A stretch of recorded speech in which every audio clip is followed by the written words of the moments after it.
हमारे पास जो सोर्स है वो मुख्य रूप से यूपीएचईएससी असिस्टेंट प्रोफेसर एग्जाम के यूनिट 2 की रूपरेखा से जुड़ा है। और इस यूनिट 2 का जो मुख्य विषय है वो बहुत ही महत्वपूर्ण है। हाँ, वो विषय है टीचिंग एंड रिसर्च एप्टीट्यूड, यानी शिक्षण और शोध अभिक्षमता। यहाँ जो सबसे आकर्षक बात है वो ये है कि असिस्टेंट प्रोफेसर जैसे लेवल की परीक्षा के लिए पेडागोजी यानी शिक्षा शास्त्र और इंक्वायरी यानी शोध जैसे विषय इतने मूल आधार क्यों होते हैं।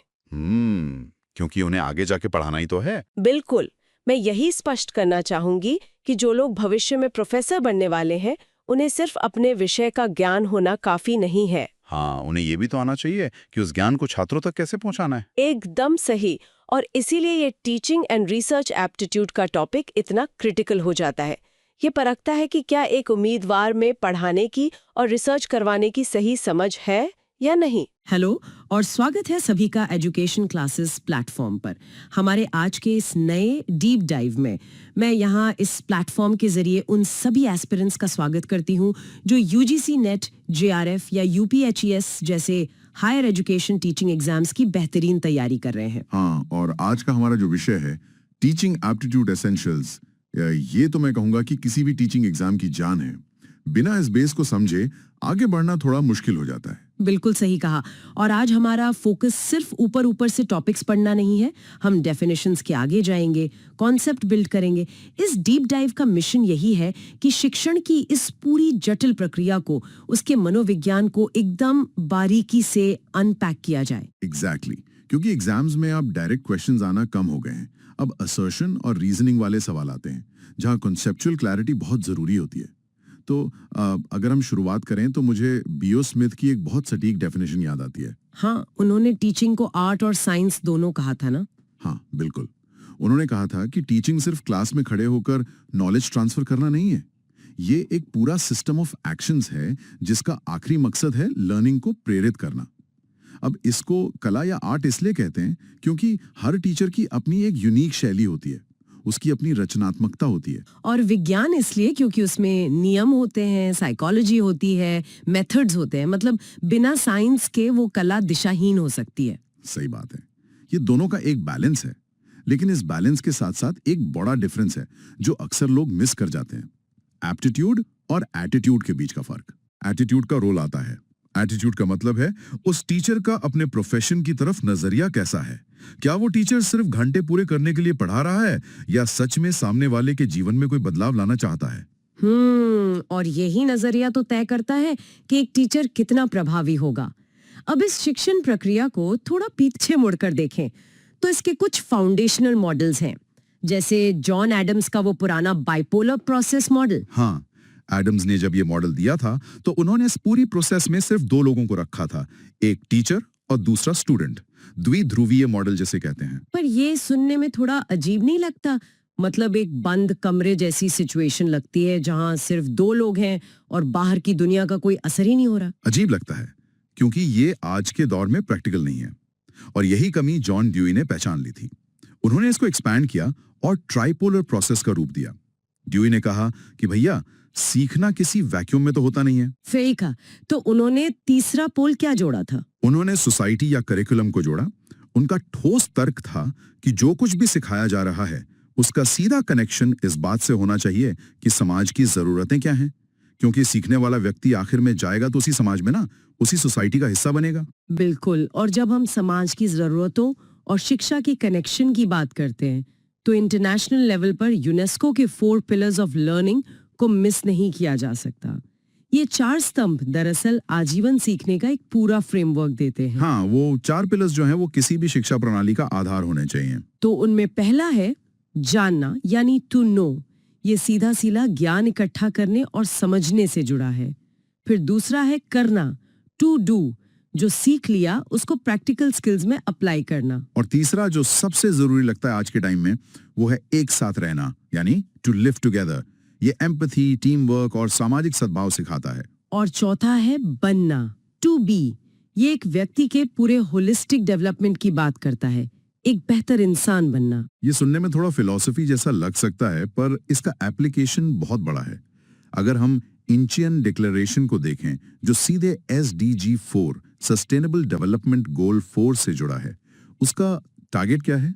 उसका टारगेट है 2030 तक सभी को समावेशी यानी इंक्लूसिव, समान और गुणवत्तापूर्ण शिक्षा प्रदान करना। एग्जैक्टली तो ये डिक्लेरेशन इस बात का प्रमाण है कि शिक्षा सिर्फ किताबें रटना नहीं है, ये लाइफ लॉन्ग लर्निंग के बारे में है। तो आजीवन सीखने के सफर में सीखने के तरीके भी तो उम्र के हिसाब से बदलते हैं।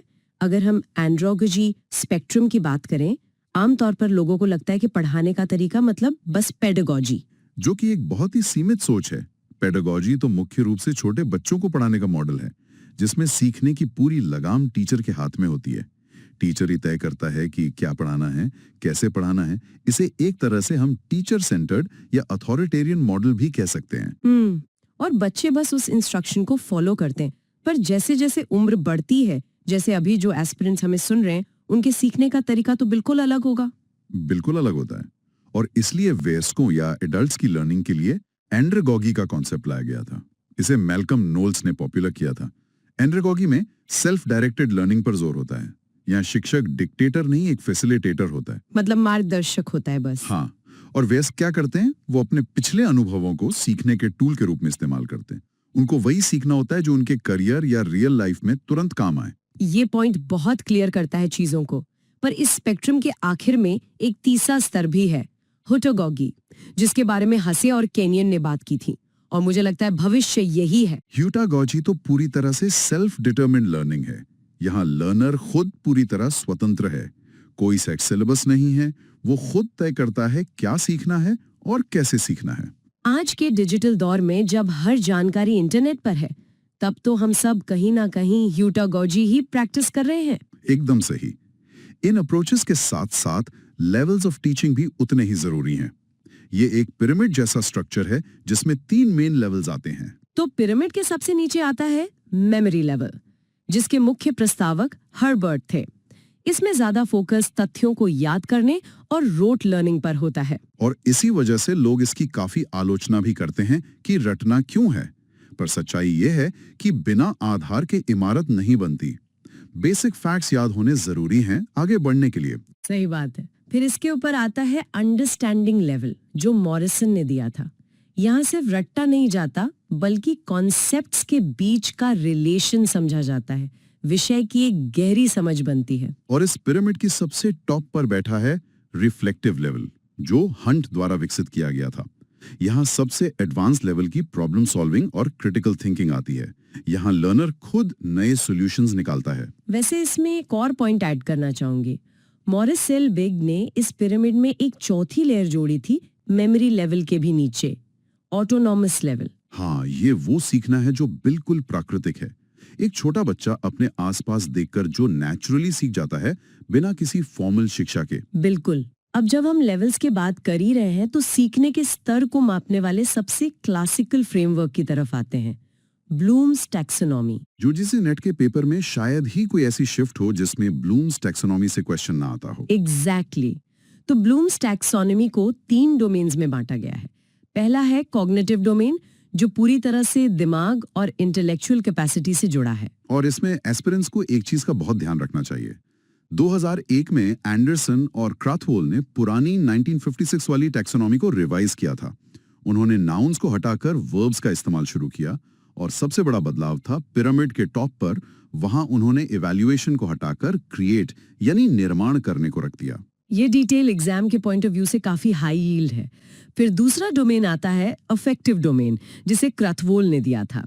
ये हमारी भावनाओं, एटीट्यूड्स और वैल्यूज से डील करता है। और तीसरा है साइकोमोटर डोमेन, जो डेव ने दिया था। ये फिजिकल स्किल्स, एक्शंस और हैंड आई कोऑर्डिनेशन की बात करता है। तो ये तो हो गया ब्लूम्स, लेकिन इसके मुकाबले में एक और फ्रेमवर्क काफी चर्चा में रहता है, सोलो टैक्सोनॉमी। सोलो टैक्सोनॉमी यानी structure of observed learning outcome, इसे बिग्स और कॉलिस ने डेवलप किया था। ये फ्रेमवर्क सीखने की मात्रा से निकलकर उसकी गुणवत्ता पर ध्यान देता है। ये सरफेस लर्निंग से डीप लर्निंग का सफर है। तो सरफेस लर्निंग वाले हिस्से में 3 स्टार आते हैं। पहला प्री स्ट्रक्चरल, जहां लर्नर कॉन्सेप्ट को बिल्कुल समझ ही नहीं पाता, पूरी तरह मिस कर देता है। दूसरा यूनिस्ट्रक्चरल, जहां वो सिर्फ किसी एक डिटेल को पकड़ पाता है। और तीसरा मल्टी स्ट्रक्चरल, यहाँ वो काफी सारी डिटेल्स इकट्ठा तो कर लेता है, पर उन्हें आपस में जोड़ नहीं पाता। ये सब सरफेस लर्निंग है। असली सीखना तो तब शुरू होता है जब वो डीप लर्निंग फेज में एंटर करता है, जिसका पहला लेवल है रिलेशनल।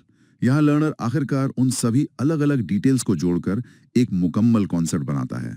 और सोलो का सबसे एडवांस्ड लेवल है एक्सटेंडेड एब्स्ट्रैक्ट। यहाँ व्यक्ति अपने सिखाए हुए ज्ञान को उठाकर किसी बिल्कुल ही अनजान या नए कॉन्टेक्स्ट में अप्लाई कर देता है। इनोवेशन यहीं से निकल कर आती है। ये बहुत दिलचस्प सफर है, लेकिन इस सफर को पूरा करने में साइकोलॉजी यानी मनोविज्ञान और बिहेवियरिज्म के मॉडल्स का बहुत बड़ा हाथ है। बिल्कुल, लर्निंग थ्योरीज को समझे बिना टीचिंग एप्टीट्यूड अधूरा है। हमने क्लासिकल एक्सपेरिमेंट्स के बारे में सुनाई हैं, जैसे आइवन पावलोव का क्लासिकल कंडीशनिंग वाला एक्सपेरिमेंट, वो कुत्ता और घंटी वाला। हाँ, जिसमें एक न्यूट्रल स्टिमुलस को नेचुरल रिस्पॉन्स के साथ एसोसिएट कर दिया जाता है।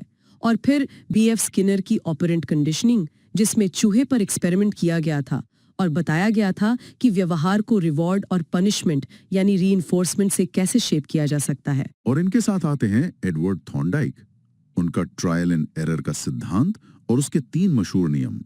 पहला, लॉ ऑफ रेडीनेस। इसका मतलब है कि अगर लर्नर दिमागी तौर पर सीखने के लिए तैयार ही नहीं है तो दुनिया का बेस्ट टीचर भी कुछ नहीं कर सकता। फिर आता है लॉ ऑफ एक्सरसाइज यानी प्रैक्टिस।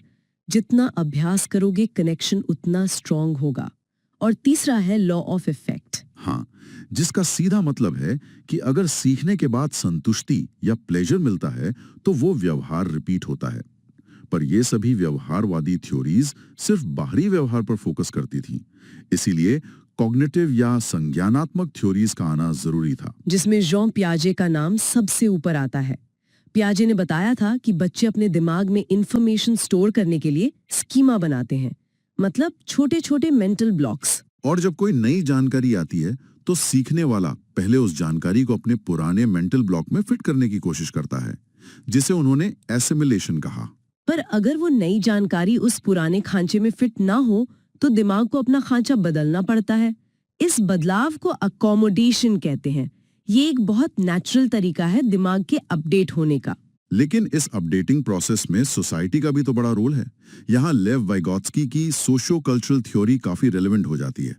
वाइगोत्स्की का मानना था कि सामाजिक इंटरैक्शन विकास से पहले आता है। और इसमें उनका सबसे पॉपुलर कॉन्सेप्ट है ZPD, zone of proximal development.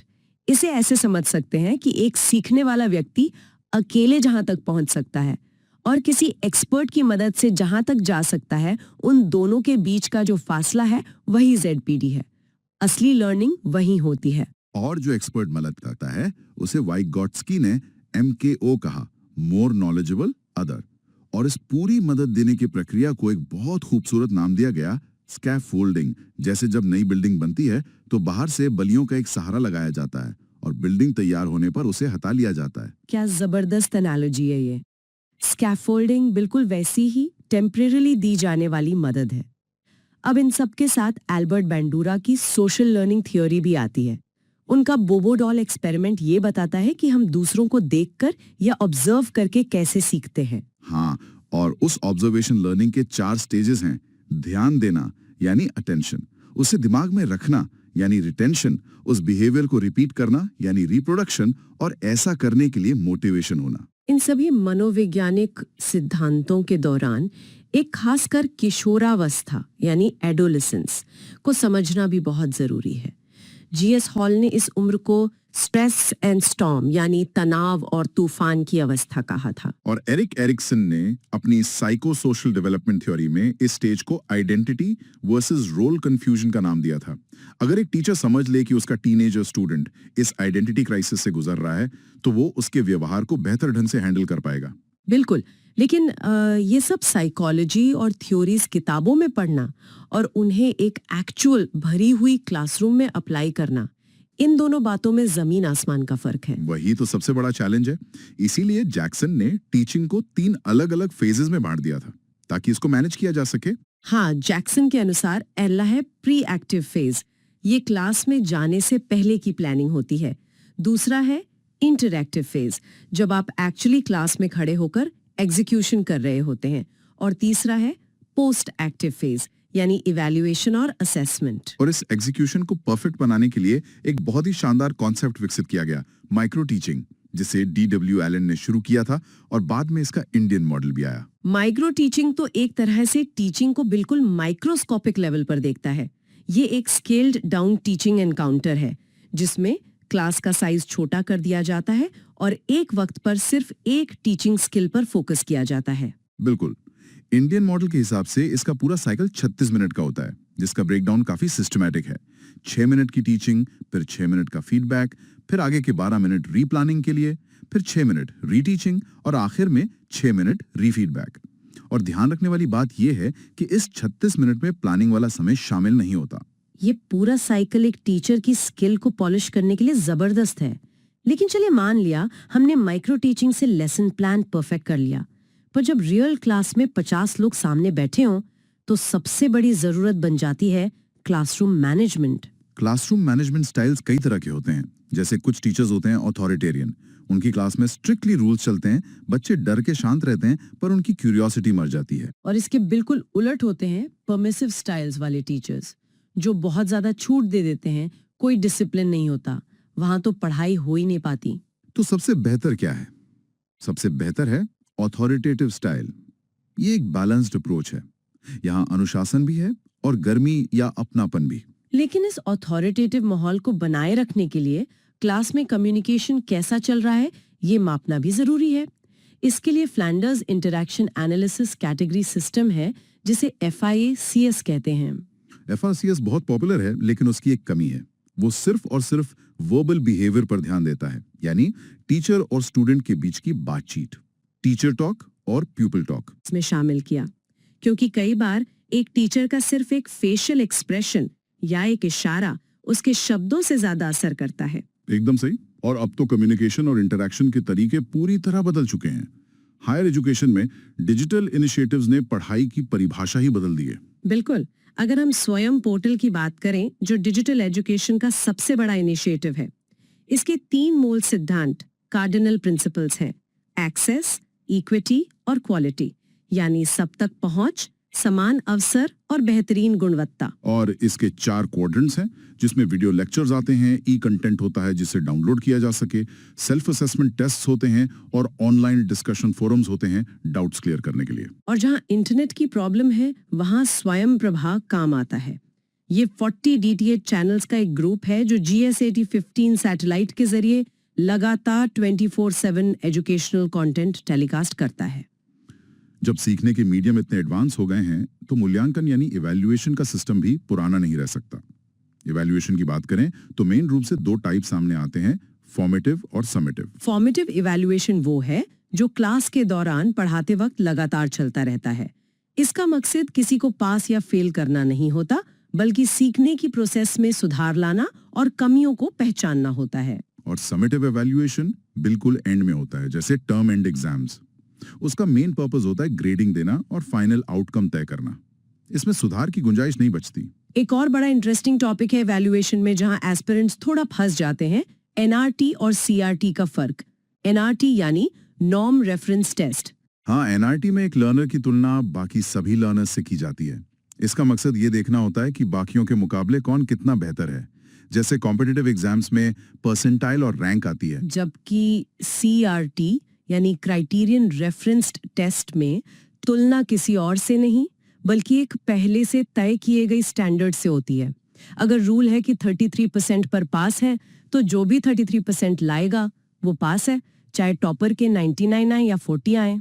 लेकिन इन दोनों से हटकर एक तीसरा अप्रोच है जो मुझे सबसे अच्छा लगता है, आइप्सेटिव टेस्ट। आइप्सेटिव में तो सीखने वाले की तुलना किसी और से या किसी स्टैंडर्ड से नहीं होती बल्कि उसकी अपनी ही पिछली परफॉर्मेंस से होती है, राइट? हाँ, मतलब क्या स्टूडेंट ने अपनी पुरानी परफॉर्मेंस को इम्प्रूव किया है?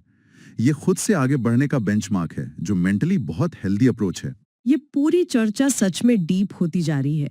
अब अगर हम निष्कर्ष की तरफ बढ़ें तो कुछ ऐसे हाई यील्ड कॉन्सेप्ट्स हैं जिन्हें रिकैप करना बनता है, जैसे एडगर डेल का cone of experience. Edgar Dale का कोन एक शानदार विजुअल मॉडल है जो बताता है कि हम अलग अलग माध्यमों से जो सीखते हैं दिमाग उसको कितना याद रख पाता है। और सबसे हैरानी की बात यह है कि उस कोण के सबसे टॉप पर यानी सबसे कम असरदार तरीका है वर्बल सिंबल्स यानी सिर्फ पढ़ना या कोरा सुनना। और उस कोण के सबसे नीचे जहां बेस सबसे चौड़ा है वहां आता है डायरेक्ट पर्पसफुल एक्सपीरियंस, यानी किसी काम को खुद अपने हाथों से करके देखना।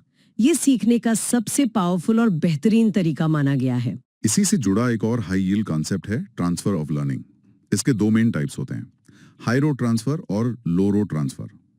हाई रोड में लर्नर पूरे ध्यान से डेलिबरेटली पैटर्न निकालता है और किसी पुराने ज्ञान को नए सिचुएशन में अप्लाई करता है। और लो रोड ट्रांसफर बड़ा ही ऑटोमेटिक होता है। जैसे अगर आपने बचपन में साइकिल चलाना सीख लिया तो सालों बाद भी बॉडी वैसा ही रिएक्ट करती है, उसमें दिमाग को जोर नहीं लगाना पड़ता। पर इन सब में एक विचारक हैं जिन्होंने एजुकेशन की पूरी नींव ही हिला दी थी, पॉलो फ्रायर। उनकी क्रिटिकल पेडागॉजी। पॉलो फ्रेरे ने बैंकिंग मॉडल ऑफ एजुकेशन का कड़ी आलोचना की थी। बैंकिंग मॉडल का मतलब है ये मानना कि स्टूडेंट एक खाली बैंक अकाउंट है और टीचर उसमें ज्ञान के रूप में बस पैसे डिपॉजिट कर रहा है। उन्होंने इस मॉडल को कंप्लीटली रिजेक्ट किया और पेडागॉजी ऑफ द ऑप्रेस्ड लिखी।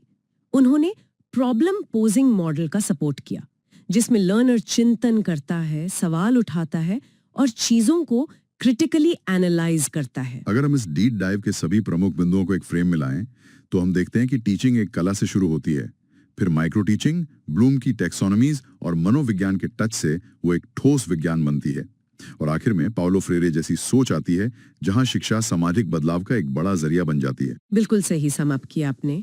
आज की चर्चा यूजीसी नेट या यूपीएचएससी के पॉइंट ऑफ व्यू से तो बहुत इंपॉर्टेंट थी ही, लेकिन एक शिक्षक के नजरिए को बदलने के लिए भी काफी पावरफुल थी।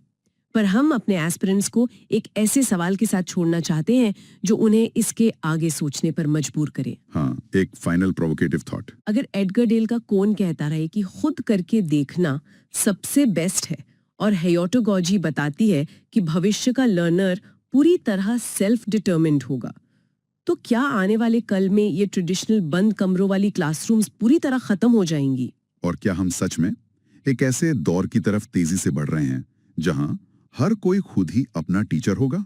इस सवाल पर जरूर विचार कीजिएगा।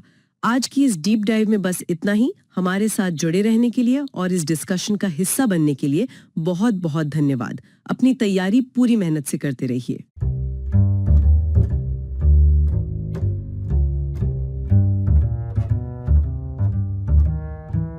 आज के इस विस्तृत विश्लेषण में आपका स्वागत है, मतलब इस डीप डाइव में। आज हमारे सामने जो स्रोत हैं जिनमें कुछ बहुत ही विस्तृत स्लाइड्स और शोध नोट्स शामिल है, उनका मुख्य विषय है रिसर्च एप्टीट्यूड या अनुसंधान अभिक्षमता। बहुत ही महत्वपूर्ण विषय है ये। बिल्कुल। और देखिए, पहली नजर में ये शब्द सुनते ही किसी के भी मन में उन लोगों की छवि बन सकती है जो किसी बड़ी यूनिवर्सिटी की लाइब्रेरी में बैठकर मोटी मोटी किताबें लिख रहे हैं। ऐसा लग सकता है कि ये सिर्फ शिक्षाविदों का ही क्षेत्र है। हाँ, अक्सर लोग ऐसा ही सोचते हैं। लेकिन अगर हम इन नोट्स की गहराई में जाएं, तो ये स्पष्ट होता है कि ये विषय सिर्फ अकादमिक दुनिया तक सीमित नहीं है। ये असल में एक शानदार ब्लूप्रिंट है ये समझने के लिए कि इस दुनिया में नया ज्ञान पैदा कैसे होता है और पुरानी जो सदियों से चली आ रही मान्यताएं हैं उनको किस कसौटी पर परखा जाता है। तो चलिए इसे समझते हैं। जी बिल्कुल। ये नोट्स बताते हैं कि रिसर्च सिर्फ किताबों के पन्ने पलटना नहीं है, बल्कि ये प्रस्तावों की एक व्यवस्थित, नियंत्रित और एक बहुत ही आलोचनात्मक जांच है। एकदम सही कहा आपने। और इस पूरी प्रक्रिया की गहराई और इसके महत्व को समझने के लिए हमें सबसे पहले शब्द की जड़ों तक जाना होगा। मतलब ये जो रिसर्च शब्द है, ये आखिर आया कहाँ से? कहाँ से आया है? इसकी उत्पत्ति फ्रांसीसी शब्द रिसर्चर से हुई है। इसका शाब्दिक अर्थ होता है गुजरना या सर्वेक्षण करना। लेकिन इन स्रोतों में जो बात सबसे ज्यादा ध्यान खींचती है वो है इसका चक्रीय स्वभाव। चक्रीय स्वभाव मतलब एक लूप की तरह? हाँ बिल्कुल, एक लूप की तरह। ये कोई सीधी रेखा नहीं है जहां आपने एक सवाल पूछा, जवाब मिला और बात वहीं खत्म हो गई। इसके बजाय ये एक चक्र है।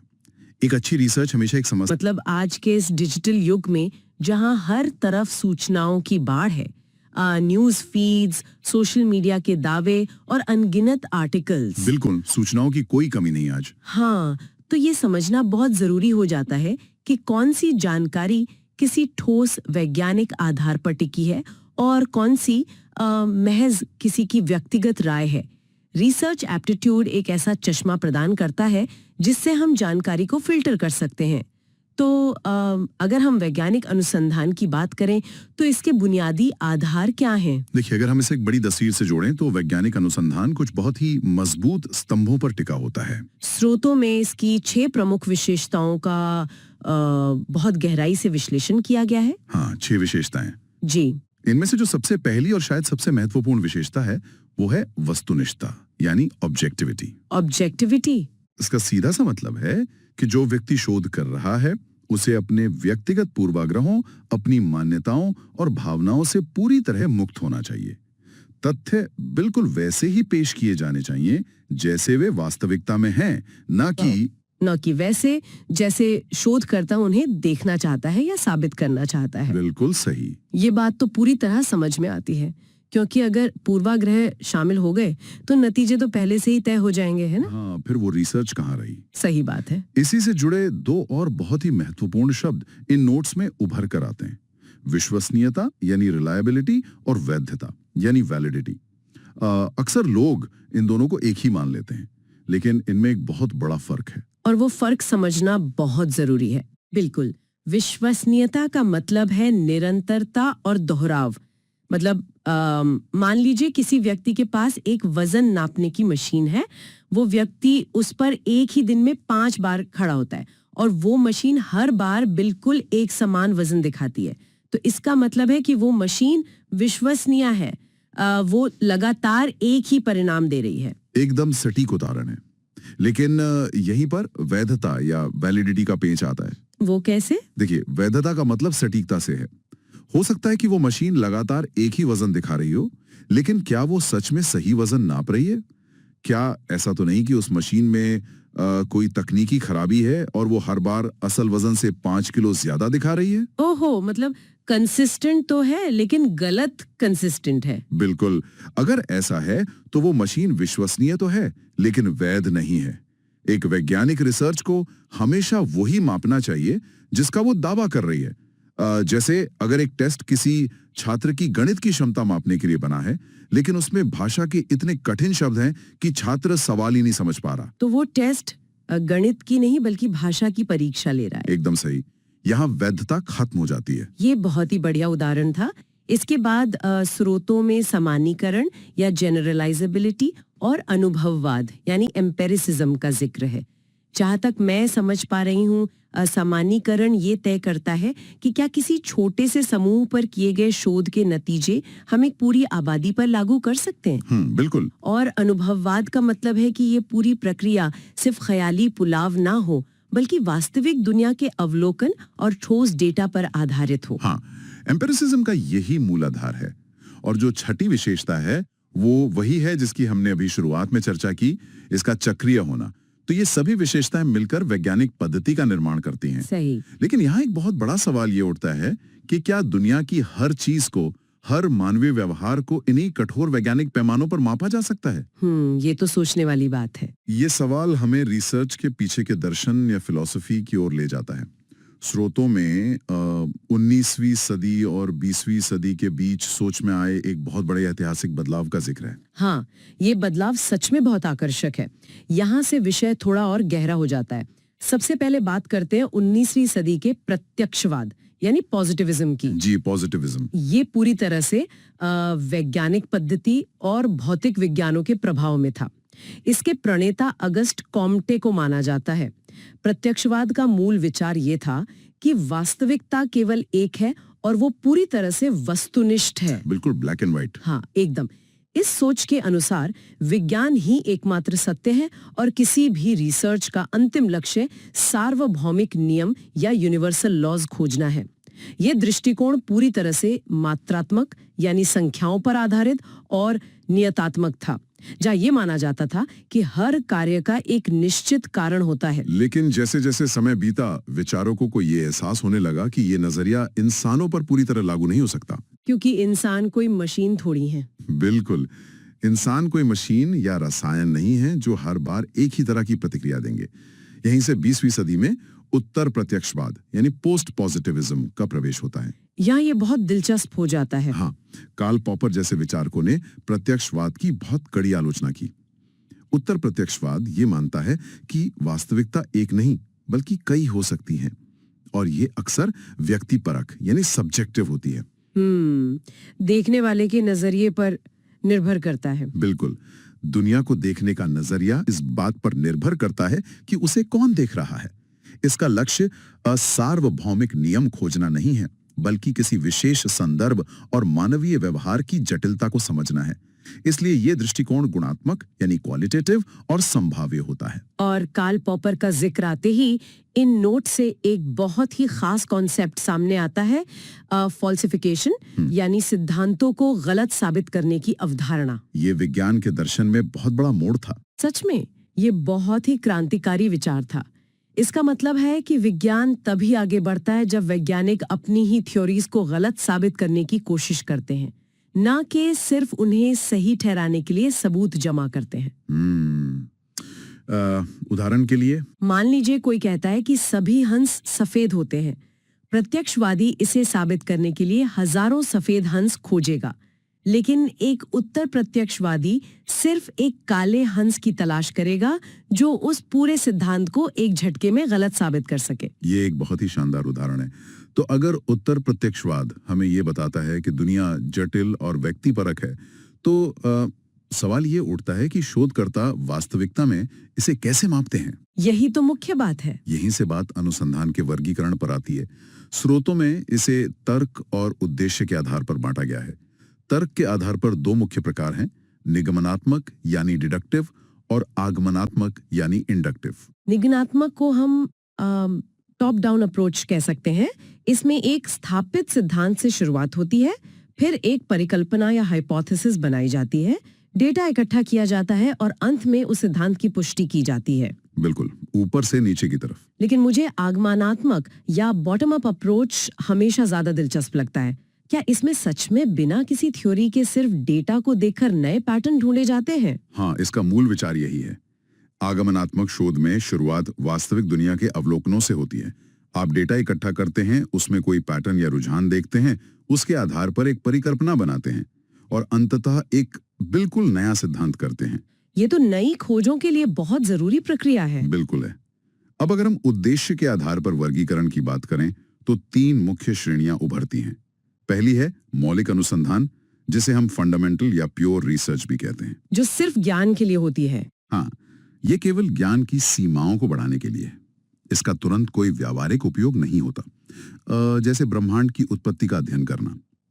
दूसरी है व्यावहारिक अनुसंधान या अप्लाइड रिसर्च, जिसमें मौलिक रिसर्च से निकले सिद्धांतों का उपयोग करके वास्तविक दुनिया की किसी बड़ी समस्या को सुलझाया जाता है। जैसे किसी नई बीमारी के लिए वैक्सीन बनाना। एकदम सटीक उदाहरण। और जो तीसरा प्रकार है, जिसका स्रोतों में बहुत विस्तार से जिक्र किया गया है, वो है क्रियात्मक अनुसंधान यानी एक्शन रिसर्च। इसे कर्ट लेविन ने प्रस्तुत किया था।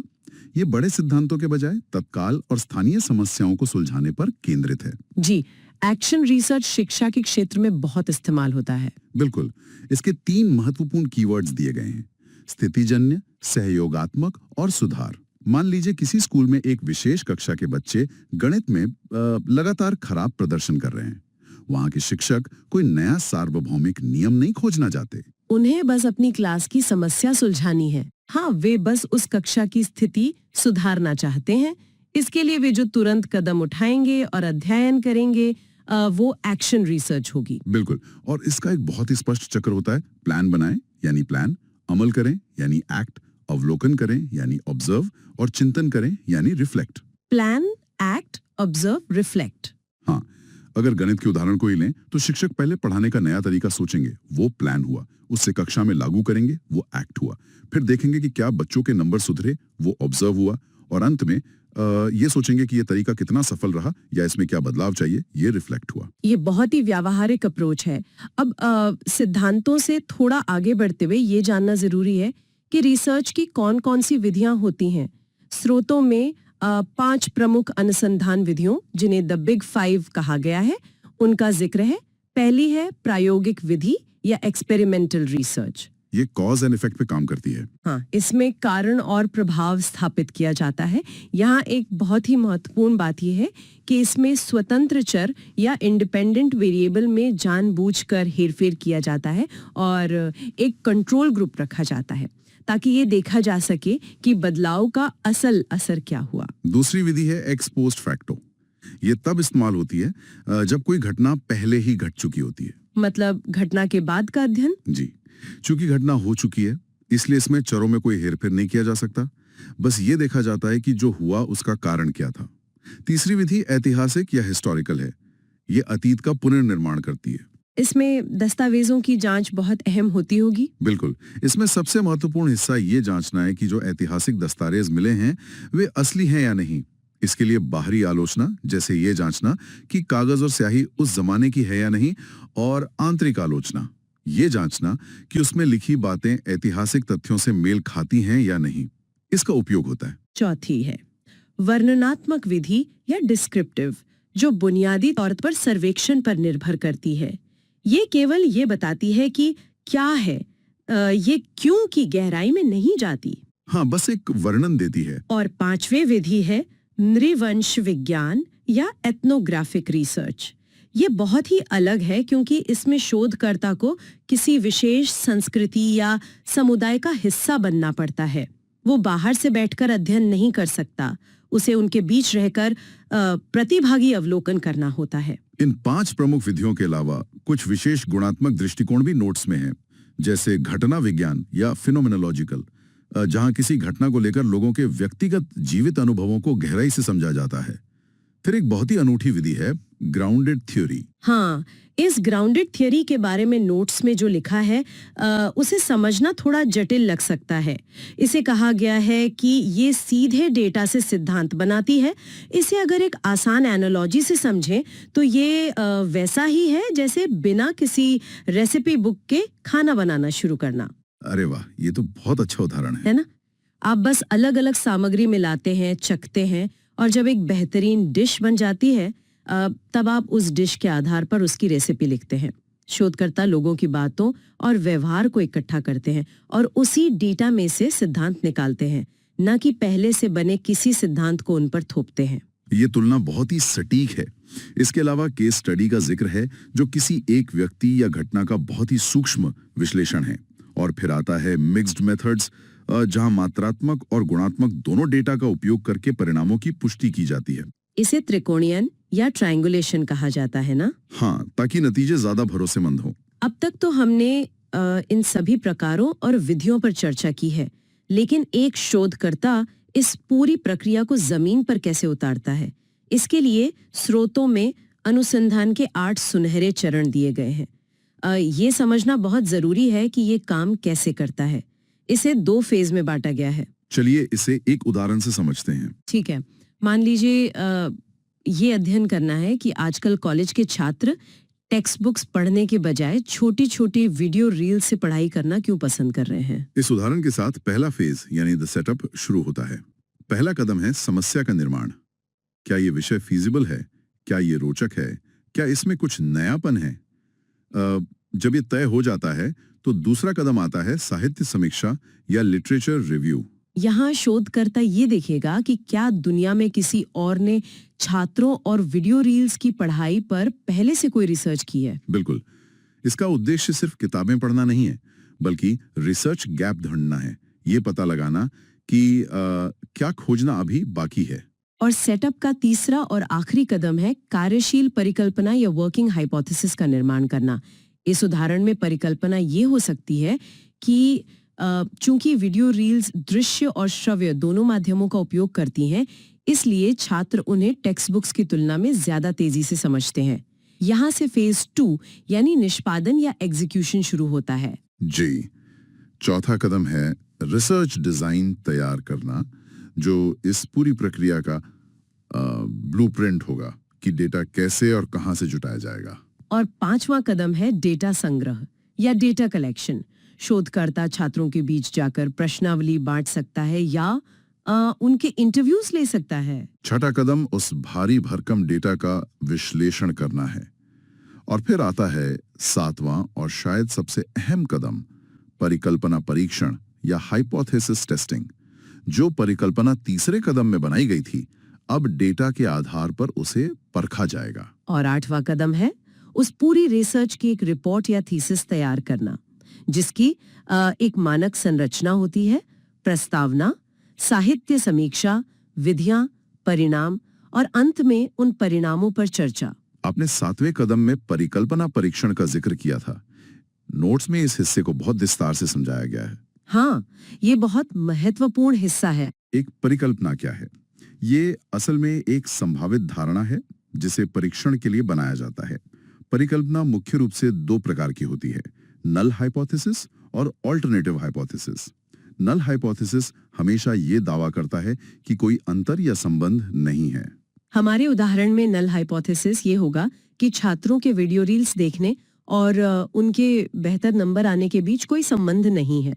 मजे की बात यह है कि एक शोधकर्ता हमेशा इस नल हाइपोथेसिस को गलत साबित करने यानी अस्वीकार करने की कोशिश करता है। और यहीं पर सबसे बड़ी गलतियों की गुंजाइश होती है। नोट्स में हाइपोथेसिस टेस्टिंग में होने वाली त्रुटियों या एरर्स को समझाने के लिए एक न्याय प्रणाली और एक निर्दोष व्यक्ति का बहुत ही बेहतरीन एनालॉजी दिया गया है। हाँ, वो एनालॉजी बहुत शानदार है। 2 तरह की मुख्य त्रुटियां होती हैं। पहली है टाइप 1 त्रुटि या अल्फा या फॉल्स पॉजिटिव। ये तब होती है जब नल हाइपोथेसिस असलियत में सत्य है, लेकिन शोधकर्ता अपने डेटा की गलती से उसे अस्वीकार कर देता है। मतलब एनालॉजी के हिसाब से एक व्यक्ति वास्तव में निर्दोष है, जो सत्य है, लेकिन जज उसे सजा सुना देता है, यानी असत्य को अस्वीकार कर देता है। बिल्कुल। और ये बात बहुत गहराई से समझने वाली है कि विज्ञान की दुनिया में टाइप 1 त्रुटि को सबसे अधिक खतरनाक माना जाता है। वो इसलिए क्योंकि इसका मतलब है कि किसी ने ये दावा कर दिया कि उसने कोई नई खोज की है या कोई नई दवा असरदार है, जबकि असल में ऐसा कुछ है ही नहीं। हाँ, ये समाज में गलत जानकारी और गलत विज्ञान फैलाने जैसा है। एक निर्दोष को सजा दी गई। दूसरी गलती है टाइप 2 त्रुटि, जिसे बीटा या फॉल्स नेगेटिव भी कहते हैं।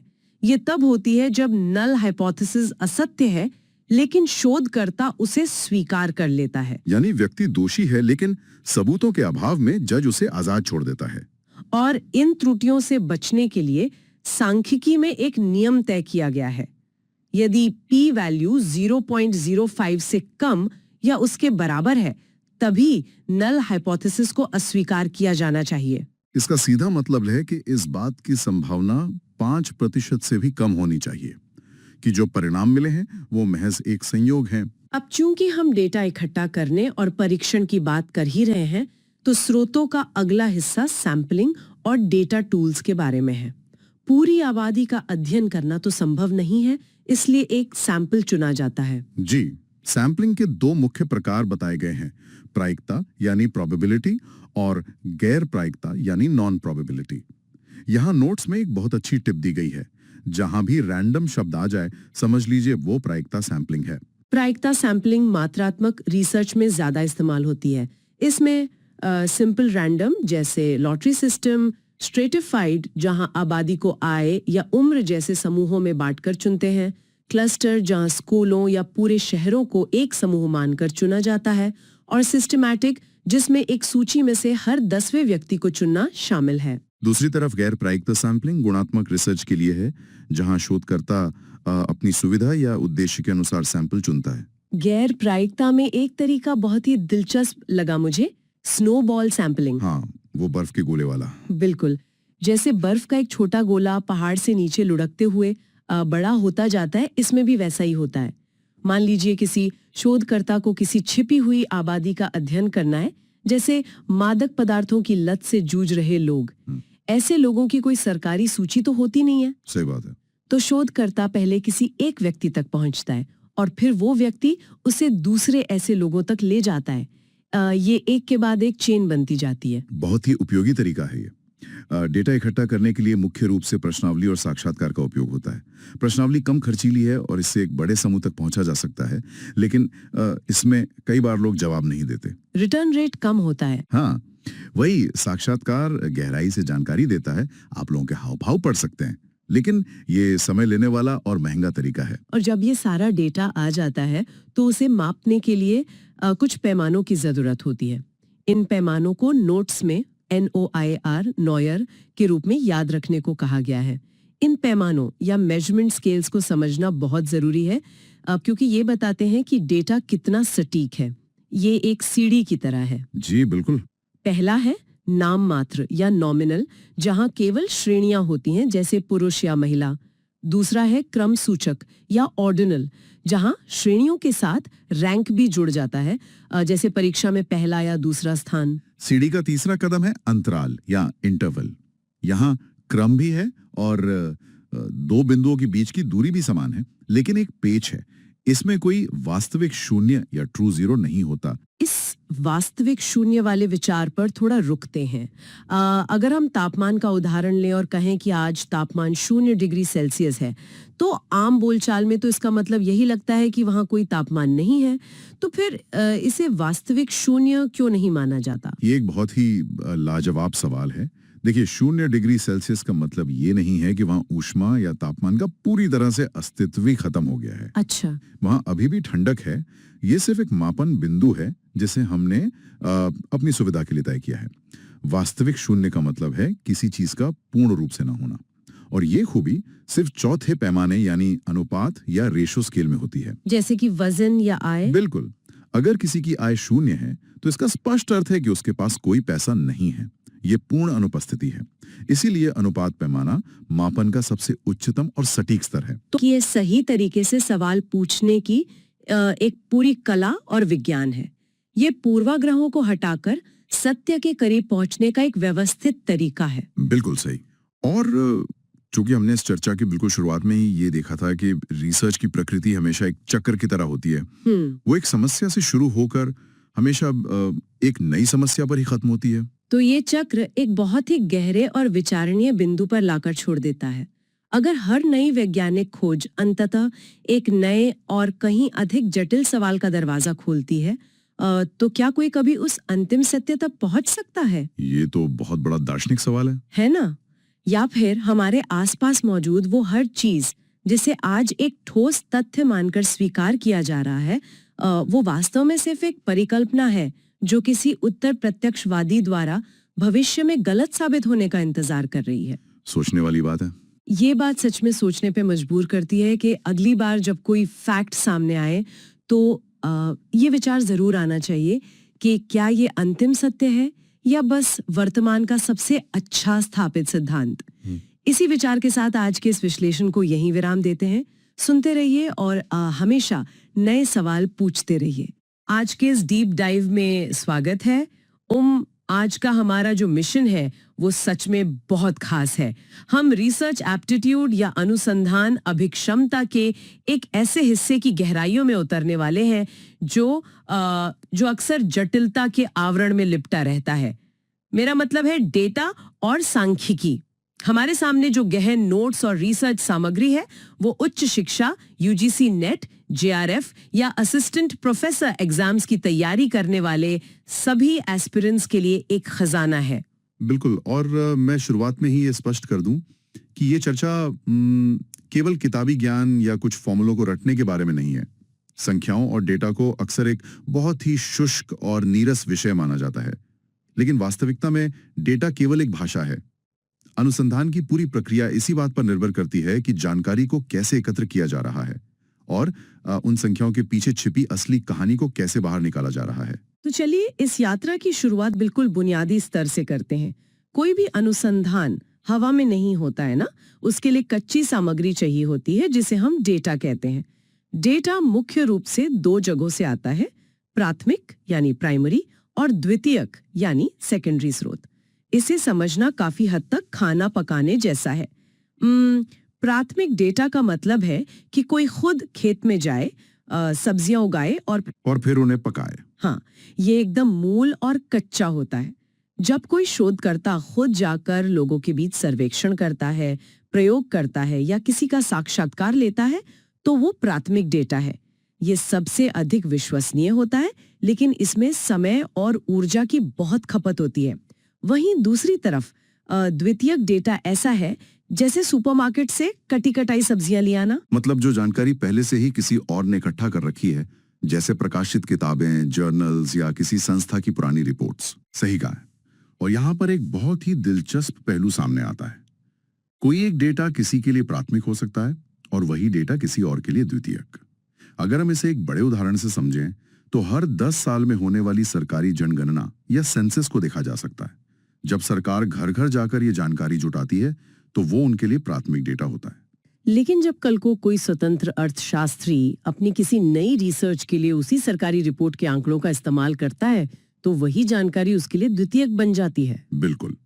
द्वितीयक डेटा का फायदा ये है कि ये आसानी से मिल जाता है, लेकिन इसमें हमेशा ये जोखिम रहता है कि जानकारी पुरानी हो सकती है या इकट्ठा करने वाले का अपना कोई पूर्वाग्रह हो। ये एक बहुत ही स्पष्ट करने वाला बिंदु है और यहीं पर एक ऐसा कॉन्सेप्ट भी आता है जहां अक्सर बड़े बड़े महारथी भी चकमा खा जाते हैं। मेरा मतलब है तृतीयक डेटा या टर्शियरी डेटा। आमतौर पर लोग प्राइमरी और सेकेंडरी पर आकर रुक जाते हैं। हाँ, और एग्जाम अलर्ट के नजरिए से ये बहुत महत्वपूर्ण है। विश्वकोश यानी इंसाइक्लोपीडिया और ग्रंथ सूची यानी बिब्लियोग्राफी को तृतीयक डेटा की श्रेणी में रखा जाता है। ऐसा इसलिए है क्योंकि ये चीजें खुद में कोई नई जानकारी नहीं देती, बल्कि ये द्वितीयक स्रोतों को एक जगह संकलित करने या उन्हें खोजने का एक इंडेक्स मात्र होती है। यहाँ अक्सर गलती होती है। तो अब जब डेटा के प्रकार स्पष्ट हो गए हैं तो अगला तार्किक कदम ये समझना है कि इस कच्चे डेटा को इकट्ठा करने के उपकरण क्या हैं। मुख्य रूप से 4 उपकरणों का जिक्र बार बार आता है। पहला है अवलोकन या ऑब्जर्वेशन। जब किसी के व्यवहार का अध्ययन करना हो तो दूर से देखना और नोट करना सबसे कारगर होता है। और दूसरा है साक्षात्कार या इंटरव्यू। जब किसी विषय की बहुत ही गहरी और भावनात्मक समझ हासिल करनी हो तो आमने सामने बैठकर बात करने से बेहतर कुछ नहीं है। और यदि कोई मामला अपने आप में बहुत ही अनोखा है तो वहां केस स्टडी काम आती है, जहां एक ही विषय का बहुत बारीकी से अध्ययन किया जाता है। लेकिन अगर शोधकर्ता के पास समय कम हो और उसे हजारों लोगों से उनकी राय जाननी हो तो वहां प्रश्नावली यानी क्वेश्चनेयर सबसे बड़ा हथियार बन जाती है।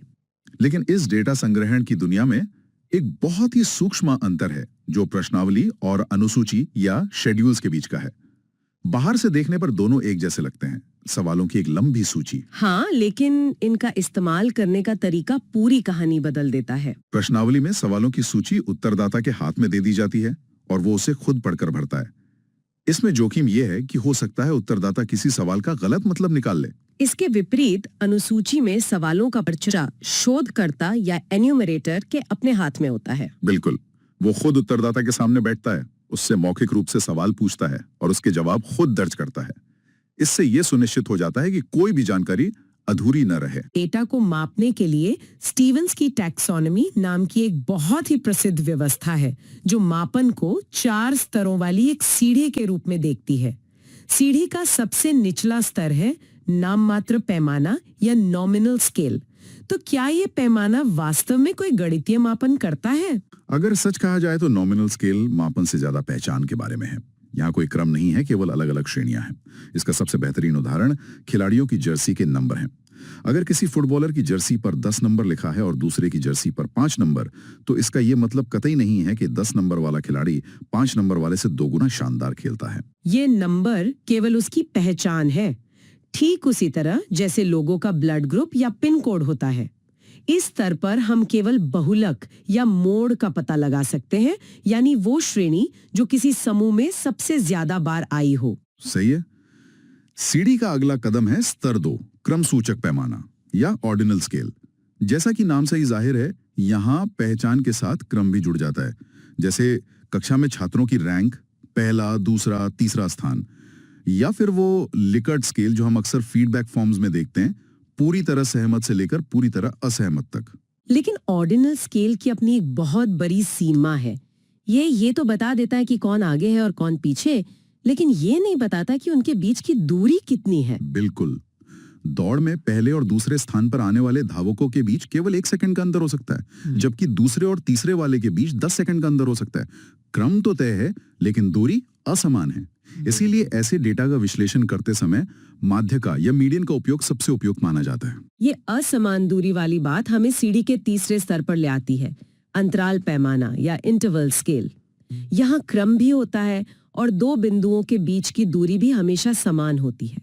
लेकिन यहाँ एक बहुत ही दिलचस्प पेंच है। इसमें कोई वास्तविक शून्य या ट्रू जीरो नहीं होता। इसे IQ स्कोर या तापमान के जरिए समझना सबसे आसान है। तापमान का उदाहरण इसे बहुत स्पष्ट कर देता है। अगर थर्मामीटर पर तापमान 0 डिग्री सेल्सियस है तो इसका ये अर्थ नहीं है कि वहां गर्मी का पूरी तरह से अस्तित्व ही खत्म हो गया है। 0 यहाँ केवल पैमाने पर एक सुविधाजनक बिंदु है जहां पानी बर्फ बन जाता है। इसी तरह यदि किसी का IQ स्कोर 0 आ जाए तो उसका मतलब ये नहीं है कि उस व्यक्ति के भीतर बुद्धिमत्ता बिल्कुल नहीं है। चूंकि यहाँ 0 का मतलब कुछ नहीं होता, इसलिए इस पैमाने पर हम कभी अनुपात नहीं निकाल सकते। हम ये नहीं कह सकते कि 40 डिग्री का दिन 20 डिग्री के दिन से 2 गुना गर्म है। एकदम सही। और इस स्तर के डेटा के लिए माध्य या मीन और मानक विचलन या स्टैंडर्ड डिविएशन सबसे बेहतरीन सांख्यिकी उपकरण माने जाते हैं। और अंततः हम पहुंचते हैं इस सीढ़ी के शिखर पर, स्तर 4, अनुपात पैमाना या रेशो स्केल। ये मापन का सबसे उन्नत स्तर है। इसमें पिछले तीनों पैमानों की खूबियां हैं और साथ ही इसमें वो जादुई वास्तविक 0 भी मौजूद होता है। हाँ, जब हम किसी का वजन, ऊंचाई या आय मापते हैं तो 0 का मतलब सच में 0 होता है। 0 आय का मतलब है कि जेब में 1 भी रुपया नहीं है। और क्योंकि यहाँ 0 की एक पक्की जमीन है, इसलिए यहाँ अनुपात एकदम सही बैठता है। 50,000 कमाने वाला व्यक्ति 25,000 कमाने वाले से एकदम सटीक 2 गुना कमाता है। इस स्तर पर सभी सांख्यिकी परीक्षण जियोमेट्रिक मीन सहित काम करते हैं। एक शोधकर्ता के पास लाखों संख्याएं हो सकती हैं, लेकिन हमें उस पूरे डेटा का एक प्रतिनिधि चाहिए होता है, एक ऐसा नंबर जो पूरे समूह की कहानी कह सके। इसे केंद्रीय प्रवृत्ति या सेंट्रल टेंडेंसी कहते हैं और इसे पकड़ने के 3 तरीके हैं: माध्य, माध्यिका और बहुलक। इनमें माध्य यानी मीन सबसे अधिक स्थिर है, लेकिन इसकी एक बहुत बड़ी कमजोरी भी है। ये आउटलायर्स या अत्यधिक उच्च या निम्न अंकों से बहुत जल्दी प्रभावित होता है। कल्पना कीजिए कि एक कमरे में 10 आम नौकरी पेशा लोग बैठे हैं। अचानक उस कमरे में दुनिया का सबसे अमीर व्यक्ति आ जाता है। अब अगर उस कमरे की औसत आय निकालेंगे तो अचानक करोड़ों में पहुंच जाएगी, जो कि असली स्थिति नहीं है। और ठीक ऐसी ही स्थितियों में माध्यिका यानी मीडियन एक सुपर हीरो की तरह काम आती है। माध्यिका बहुत ही मजबूत या रोबस्ट है और वो आउटलायर्स से नहीं घबराती। वो सिर्फ डेटा को छोटे से बड़े के क्रम में लगाती है और बिल्कुल बीच वाले अंक को पकड़ती है। यही कारण है कि आय या रियल एस्टेट के आंकड़ों के लिए ये सबसे अच्छी है। ये आउटलायर्स का प्रभाव हमें वितरण के आकार या डिस्ट्रीब्यूशन शेप्स को समझने पर मजबूर करता है।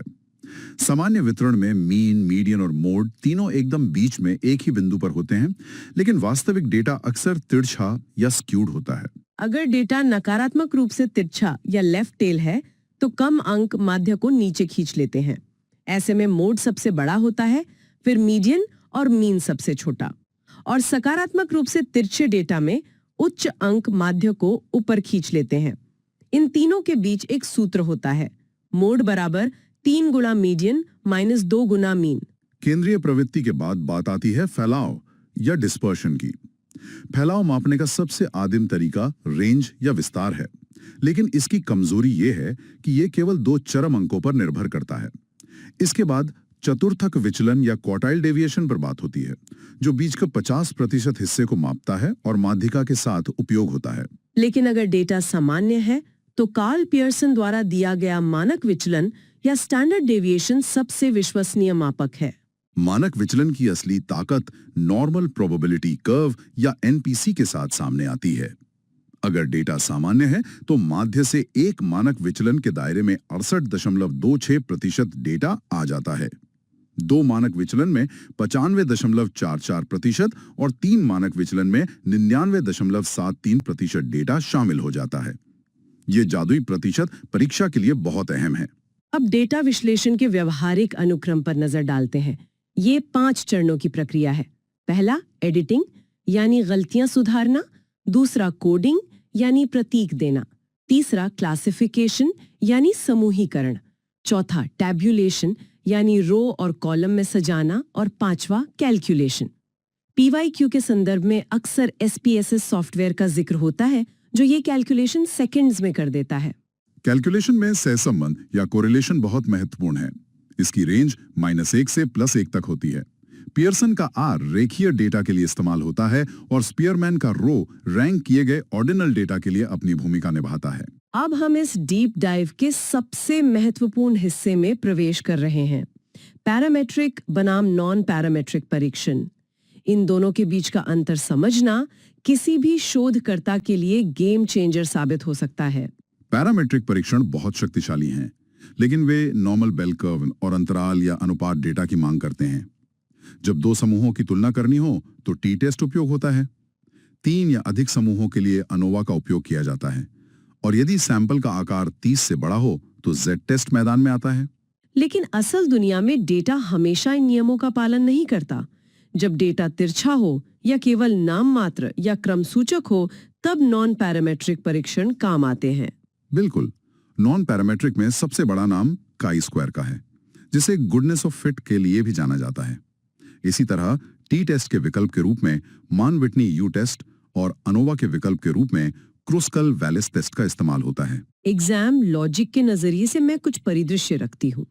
अगर किसी को 3 अलग-अलग शिक्षण विधियों की तुलना करनी हो तो क्या उपयोग किया जाएगा? 3 समूह हैं और डेटा अगर पैरामेट्रिक है तो निश्चित रूप से अनोवा का उपयोग होगा। और अगर लड़कों और लड़कियों की गिनती या कैटेगरीज की तुलना करनी हो तो? जहां भी डेटा श्रेणियों या गिनती में होता है, वहां बिना किसी शक के काई स्क्वायर टेस्ट लागू होगा। बहुत ही शानदार स्पष्टीकरण।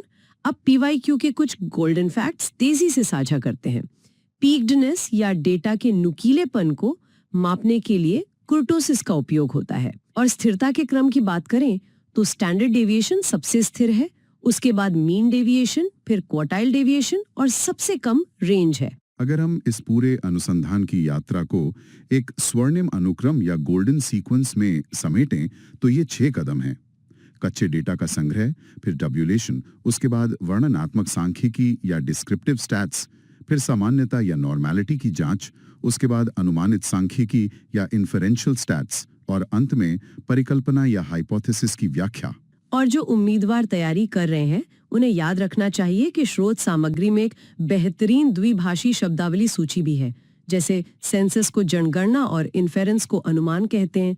ये परीक्षा के लिए एक बड़ा हथियार है। तो आज के डीप ड्राइव को संक्षेप में रखें तो हमने देखा कि कैसे डेटा एकत्र करने से लेकर उसे नॉमिनल से रेशो तक मापने और अंततः उसका विश्लेषण करने का सफर तय किया जाता है। इस सफर के अंत में मैं स्रोत सामग्री की आखिरी स्लाइड से एक विचारोत्तेजक सवाल छोड़ना चाहूंगा।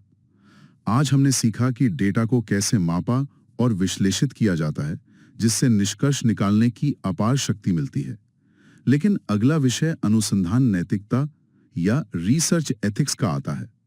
सोचने की बात यह है कि जब किसी के पास डेटा को अपने हिसाब से मोड़ने या सांख्यिकी परीक्षणों को चुनने की इतनी शक्ति आ जाती है, तो ये कैसे सुनिश्चित किया जाए कि ये ज्ञान सच्चाई को सामने लाने के लिए उपयोग हो रहा है, ना कि उसे छिपाने के लिए। यही कारण है कि नैतिकता इस पूरी प्रक्रिया की रीढ़ है। ये सच में एक बहुत ही गहरा विचार है। डेटा तटस्थ हो सकता है, लेकिन उसे संभालने वाले की नीयत अनुसंधान की दिशा तय करती है। इसी विचार के साथ हम आज के इस डीप डाइव का समापन करते हैं। उम्मीद है डेटा और सांख्यिकी का ये सफर सभी एस्पिरेंट्स के लिए ज्ञानवर्धक रहा होगा। हमारे साथ जुड़ने के लिए बहुत बहुत धन्यवाद।